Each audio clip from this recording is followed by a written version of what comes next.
एक आदर्श राजा कैसा होना चाहिए?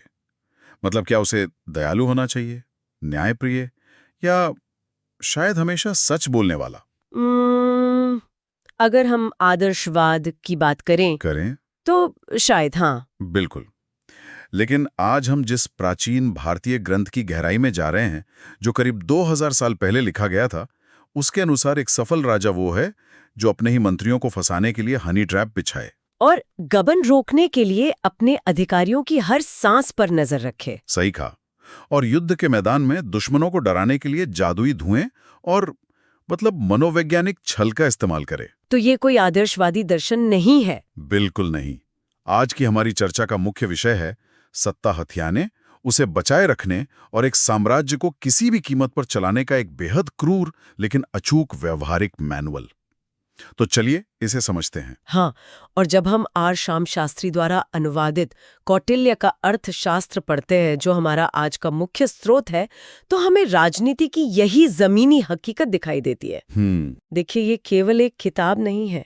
ये 15 पुस्तकों, 150 अध्यायों और 6000 श्लोकों का एक विशाल ग्रंथ है। बाप रे, 6000 श्लोक!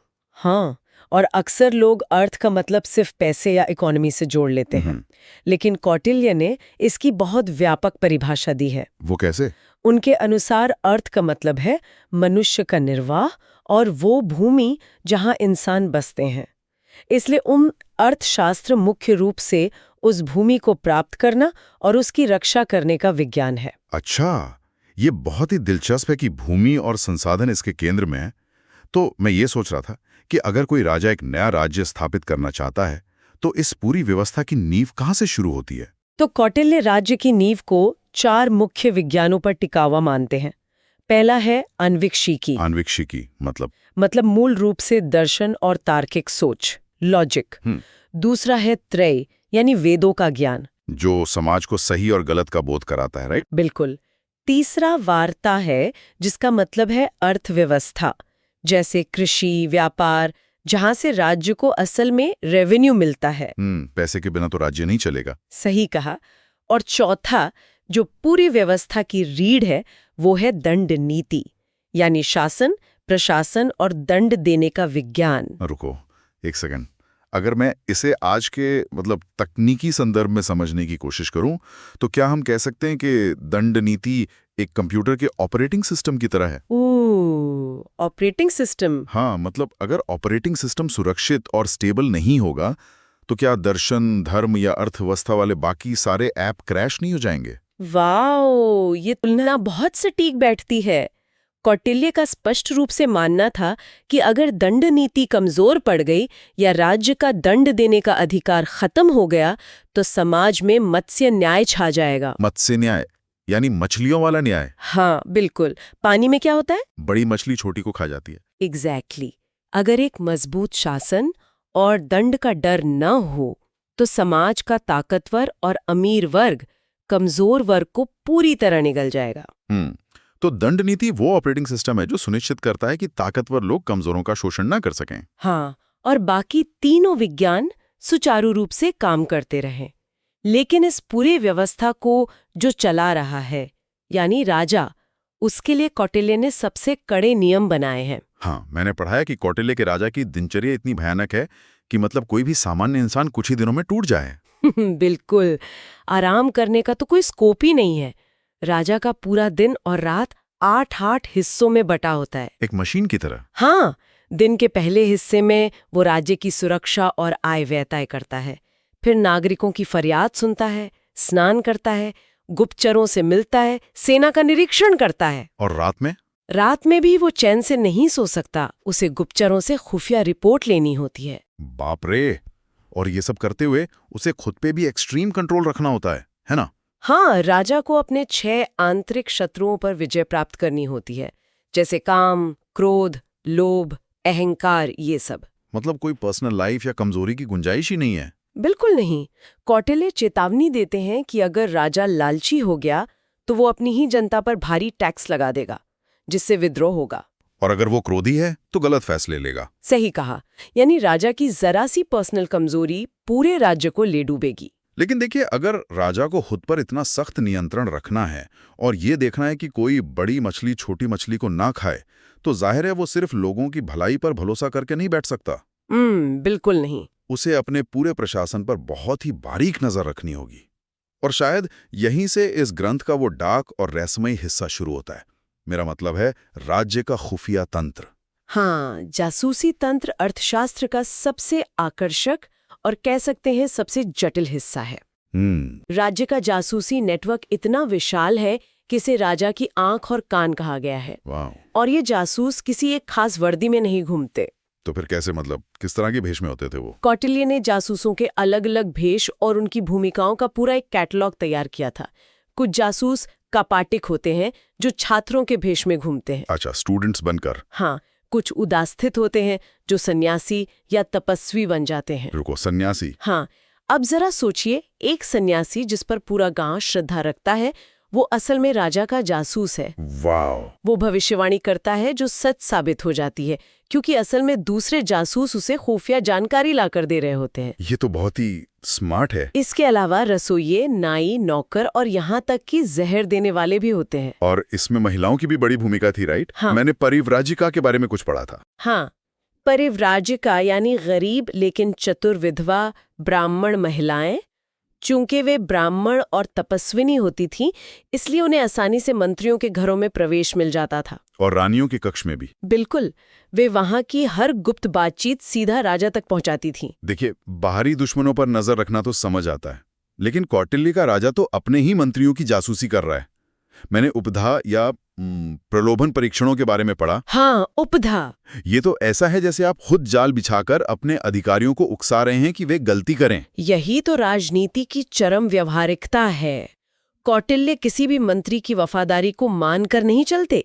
वे उसे 4 तरह के प्रलोभनों से परखते हैं: धर्म, अर्थ, काम और भय। ये काम कैसे करता था? मतलब किसी को वासना या धर्म के जाल में कैसे फंसाया जाता था? तो मान लीजिए राजा को किसी मंत्री का काम परीक्षण करना है। मतलब लव या लस्ट टेस्ट? हाँ, तो वो एक बेहद खूबसूरत महिला जासूस को उस मंत्री के पास भेजेगा। वो महिला मंत्री को अपने प्रेम जाल में फंसाने की कोशिश करेगी। Honey trap? बिल्कुल। और फिर उससे राज्य के कुछ राज उगलवाने या राजा के खिलाफ भड़काने का प्रयास करेगी। अगर मंत्री राज खोल देता है तो वो फेल हो गया। बाप रे। और धर्म परीक्षण में क्या होता था? उसमें राजा जानबूझकर कोई ऐसा आदेश देगा जो किसी धार्मिक नियम के खिलाफ लगता हो। फिर एक जासूस जो पुरोहित के भेष में होगा मंत्री के पास जाएगा और उसे भड़काएगा। हाँ, वो कहेगा राजा अधर्मी हो गया है, चलो इसके खिलाफ बगावत करते हैं। और अगर मंत्री तैयार हो गया तो वो भी फेल। एग्जैक्टली। जो इन चारों टेस्ट में पास होता था उसे ही सबसे ऊंचे पद दिए जाते थे। यार, ये तो बहुत ही खतरनाक है। मतलब अगर राजा अपने ही लोगों के लिए हनी ट्रैप बिछा रहा है, उन्हें भड़काकर टेस्ट कर रहा है, तो क्या एक पैरानॉइड या शक से भरा हुआ राज्य नहीं बन जाएगा? काफी हद तक। ऐसे माहौल में तो कोई भी किसी पर भरोसा नहीं करेगा। तो ये पैरानोया ही राज्यों को सुरक्षित रखने की असली गारंटी है। अच्छा। उनका मानना था कि इंसान का स्वभाव ही लालची है, और जब बात सत्ता और खजाने की आती है तो भ्रष्टाचार एक प्राकृतिक सत्य बन जाता है। इसी बात पर कौटिल्य का वो मछली वाला उदाहरण आता है ना, मुझे वो बहुत पसंद है। हाँ, वो बहुत ही क्लासिक है। कौटिल्य कहते हैं कि जिस तरह पानी में तैरती हुई मछली कब पानी पी लेती है, ये पता लगाना इंसानी आंखों के लिए नामुमकिन है। ठीक उसी तरह राज्य का खजाना संभालने वाले कर्मचारी कब राज्य का पैसा चुरा लेते हैं, ये जानना बेहद मुश्किल है। तो फिर वे मतलब मछली को पानी पीने से रोकते कैसे थे? उन्होंने गबन या एम्बेजलमेंट के 40 अलग अलग तरीके बताए हैं, और इससे रोकने के लिए उनका समाधान बहुत प्रैक्टिकल था: लगातार ट्रांसफर और ऑडिट। मतलब किसी को एक जगह टिकने मत दो। हाँ, किसी भी अधिकारी को एक पद पर बहुत लंबे समय तक नहीं छोड़ना चाहिए, और एक विभाग में कई मुखिया होने चाहिए ताकि वे एक दूसरे पर नजर रख सकें। वाह। अगर राज्य के भीतर इतनी पैरानोया और चेकमेट का खेल चल रहा है, तो जाहिर है कि जब बात सीमाओं के पार की आती होगी तो ये रवैया और भी सख्त हो जाता होगा। बिल्कुल। ये जो संदेह और नियंत्रण है, ये कौटिल्य की विदेश नीति को कैसे आकार देता है? विदेश नीति पूरी तरह से राज्यों के चक्र या मंडल सिद्धांत पर चलती है। इस मंडल के केंद्र में विजिगीषु होता है। विजिगीषु मतलब वो राजा जो विजय प्राप्त करना चाहता है। हाँ, जो अपने राज्य का विस्तार करना चाहता है।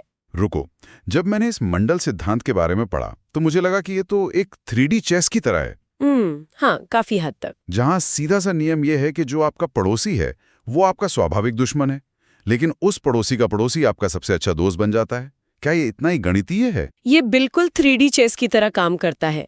इसके पीछे का लॉजिक बहुत स्पष्ट है।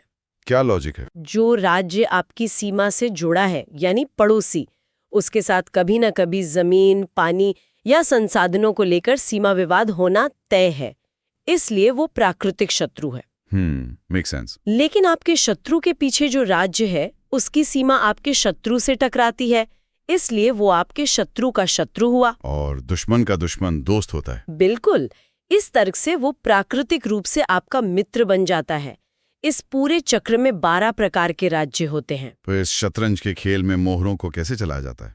इसके लिए कौटिल्य 6 सूत्री नीति का उपयोग करते हैं, जिसमें शांति और युद्ध दोनों शामिल हैं। हाँ, ये नीतियां हैं संधि यानी शांति, विग्रह यानी युद्ध, आसन मतलब तटस्थ रहना, यान मतलब चढ़ाई करना, संश्रय यानी आश्रय लेना, और द्वेधी भाव। ये द्वेधी भाव या दोहरी नीति कैसे काम करती है? ये थोड़ा पेचीदा लगता है। द्वेधी भाव का मतलब है एक ही समय में शांति और युद्ध दोनों का खेल खेलना। एक ही समय में कैसे? मान लीजिए एक राजा 2 राज्यों के बीच फंसा है, तो वो एक तरफ के शक्तिशाली राजा के साथ संधि कर लेगा ताकि वहां से खतरा ना रहे। अच्छा। और फिर अपनी पूरी सेना ले जाकर दूसरी तरफ के कमजोर राजा पर हमला कर देगा। वाह, मतलब पूरी तरह से अवसरवादी था। बिल्कुल, एकदम प्रैक्टिकल अप्रोच। लेकिन इस पूरी कूटनीति का अंतिम इनाम क्या है?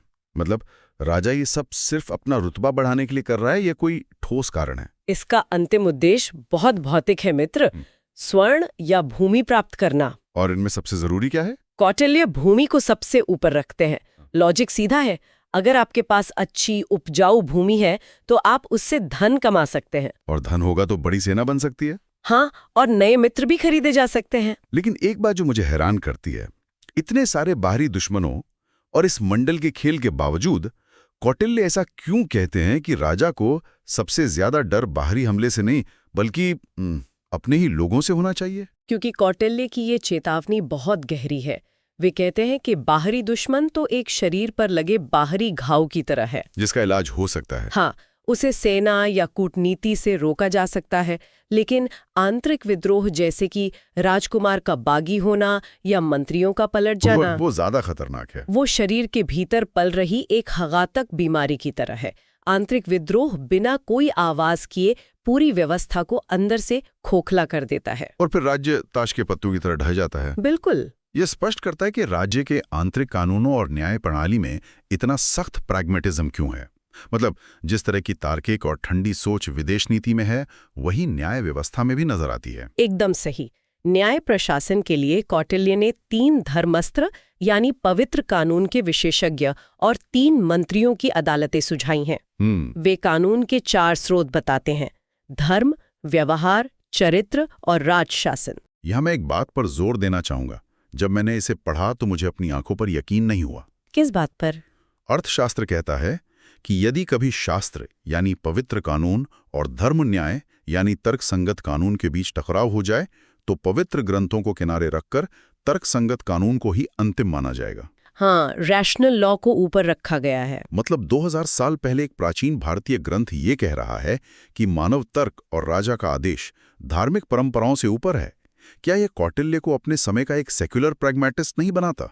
ये अर्थशास्त्र की सबसे क्रांतिकारी बातों में से एक है। कौटिल्य का मुख्य लक्ष्य था राज्य का सर्वाइवल किसी भी कीमत पर। हाँ, वे जानते थे कि समय और परिस्थितियां बदलती रहती हैं। अगर राज्य किसी पुरानी धार्मिक परंपरा से चिपका रहेगा तो नष्ट हो जाएगा। तो इसलिए राजा का तर्क सर्वोपरि है। बिल्कुल। उनका ध्यान लोगों का परलोक सुधारने पर नहीं था, बल्कि इसी दुनिया में, इसी पल में व्यवस्था को टूटने से बचाने पर था। और ये व्यवस्था बचाने के लिए वे जिस दंड का इस्तेमाल करते थे वो बेहद भयानक था, है ना? दंड के नियम बहुत ही गणितीय और क्रूर थे। आर्थिक जुर्मानों को 3 स्तरों में बांटा गया था, लेकिन जो शारीरिक यातनाएं थीं, मेरा मतलब है टॉर्चर, हाँ टॉर्चर, उनका उपयोग सच उगलवाने और खौफ पैदा करने के लिए किया जाता था। जैसे कोड़े मारना, उल्टा लटकाना, पानी का उपयोग करके यातना देना। क्या ये कानून समाज के हर वर्ग के लिए एक समान था या यहाँ कुछ भेदभाव था? समाज के 4 वर्णों के आधार पर कानून लागू होते थे। जैसे ब्राह्मणों को शारीरिक यातना से पूरी तरह छूट दी गई थी। उन्हें यातना कक्ष में नहीं भेजा जा सकता था। तो क्या ब्राह्मण कोई भी अपराध करके बच सकते थे? बिल्कुल नहीं। कौटिल्य ने यहाँ भी अपना प्रैग्मैटिज्म दिखाया। वो कैसे? अगर कोई ब्राह्मण गंभीर अपराध करता था तो उसके माथे पर उस अपराध का चिन्ह दाग दिया जाता था, जैसे चोरी करने पर कुत्ते का निशान। वाह, ये तो बहुत बड़ा सामाजिक अपमान है। हाँ, उसे पूरे समाज में अपमानित किया जाता था और फिर उसे खदानों में काम करने के लिए भेज दिया जाता था या देश निकाला दे दिया जाता था। मतलब टॉर्चर की छूट थी, लेकिन सजा से कोई नहीं बच सकता था। सही कहा। तो ये तो हुआ सामान्य कानून और दंड। लेकिन अर्थशास्त्र में एक पूरी की पूरी किताब है, पुस्तक 14, जो तब खुलती है जब सामान्य कूटनीति या कानून काम नहीं आते। हाँ, पुस्तक 14। जब मैंने इसे पढ़ा तो ये मुझे किसी प्राचीन डार्क थ्रिलर या जेम्स बॉन्ड गैजेट्स के मैनुअल जैसा लगा। पुस्तक 14 का नाम ही औपनिषदिक यानी गुप्त उपाय है। Secret means. यहाँ कौटिल्य उन तरीकों का जिक्र करते हैं जिन्हें हम आज की भाषा में ब्लैक ऑप्स कह सकते हैं। मुझे इसके कुछ उदाहरण बताइए। मैंने कुछ जादुई मंत्रों और जहर के बारे में पढ़ा था। इस खंड में रसायनों, जहरीले पौधों और जानवरों के अंगों से ऐसे विष बनाने के फॉर्मूले हैं जो पानी में मिलाए जा सकते हैं। और धुआं सूंघने वाले भी। हाँ, ऐसा धुआं जिसे सूंघने मात्र से इंसान अंधा हो सकता है या तुरंत मौत हो सकती है। बाप रे। इसमें कुछ ऐसे लेप बनाने की विधि है जिन्हें लगाने से व्यक्ति अदृश्य हो जाए, और ऐसे मंत्र हैं जिनसे रात के समय दुश्मन के पूरे शिविर को गहरी नींद में सुलाया जा सके। रुको, अदृश्य होने का लेप, क्या ये सच में काम करता था? आपको क्या लगता है? मेरा मतलब है, क्या राज्य दुश्मन के दिमाग से खेलने के लिए स्मोक एंड मिरर्स मतलब भ्रम का उपयोग कर रहा था? आप बिल्कुल सही दिशा में सोच रहे हैं। ये सब मनोवैज्ञानिक युद्ध यानी साइकोलॉजिकल वॉरफेयर का हिस्सा है। अच्छा। युद्ध हमेशा तलवारों से नहीं जीते जाते। अगर आप दुश्मन सेना के दिमाग में खौफ पैदा कर दें तो वे बिना लड़े ही हार मान लेंगे। लेकिन ये खौफ पैदा कैसे किया जाता था? इसके तरीके बहुत ही नाटकीय थे। जैसे जासूस दुश्मन के राज्य के किसी मंदिर की मूर्ति के नीचे सुरंग खोद लेते थे और फिर अचानक मूर्ति के पास से जमीन फाड़कर बाहर आते थे ताकि लोगों को लगे कि देवता स्वयं राजा के समर्थन में प्रकट हुए हैं। वाओ, ये तो एंशिएंट स्पेशल इफेक्ट्स हैं। हाँ, या फिर जानवरों की चर्बी का इस्तेमाल करके ऐसा भ्रम पैदा किया जाता था कि राजा आग उगल रहा है या पानी पर चल रहा है, ताकि दुश्मन सेना ये सोचे कि उनका सामना किसी इंसान से नहीं बल्कि किसी देवता से हो रहा है। बिल्कुल।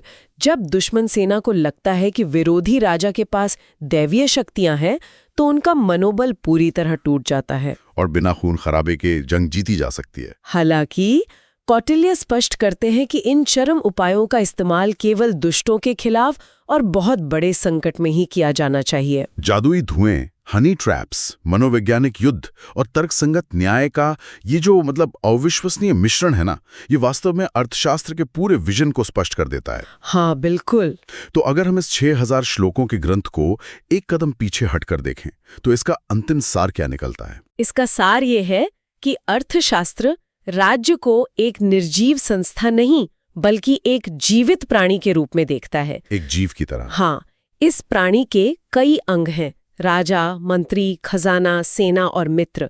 जिस तरह शरीर का हर अंग स्वस्थ होना चाहिए, वैसे ही राज्य के ये सभी अंग सुचारू रूप से काम करने चाहिए। शासन का मतलब सिर्फ मुकुट पहनना नहीं है। इसका मतलब है एक मजबूत अर्थव्यवस्था, एक अभेद्य गुप्तचर प्रणाली और निर्मम रणनीति के बीच संतुलन बनाना। और राजा इस पूरे जीव का मस्तिष्क है। एग्जैक्टली। अगर राजा अनुशासित और सतर्क नहीं है तो ये पूरा शरीर कुछ ही समय में नष्ट हो जाएगा। ये एक ऐसा सिस्टम है जो इतना तार्किक और प्रैक्टिकल है, लेकिन साथ ही इंसानी फितरत को लेकर इतना सतर्क है कि उसे अपनों पर भी शक करना पड़ता है। बिल्कुल। तो इस चर्चा के अंत में इन सभी स्रोतों को खंगालने के बाद हमारे पास सोचने के लिए एक बहुत ही गहरा सवाल रह जाता है। कौटिल्य ने खुद अर्थशास्त्र में एक जगह बहुत बड़ी बात कही है कि सत्ता दिमाग को भ्रष्ट कर देती है। Power intoxicates the mind. हाँ, अब जरा सोचिए, हनी ट्रैप्स, जहर, जासूसी का जाल, मनोवैज्ञानिक छल और कठोर यातनाओं से बनी ये जो पूरी क्रूर व्यवस्था है, क्या ये वास्तव में आम जनता को बड़ी मछलियों से बचाने के लिए बनाई गई थी? एक बहुत बड़ा सवाल है। या फिर क्या ये केवल एक राजा को उसके अपने ही लोगों के असंतोष और दुनिया के खतरों से बचाने का एक डार्क टूलकिट थी? सत्ता और नियंत्रण की सीमाएं आखिर कहाँ जाकर समाप्त होती हैं, और सुरक्षा के नाम पर एक राज्य किस हद तक जा सकता है? इन विचारों के साथ हमारा आज का ये विश्लेषण यहीं समाप्त होता है।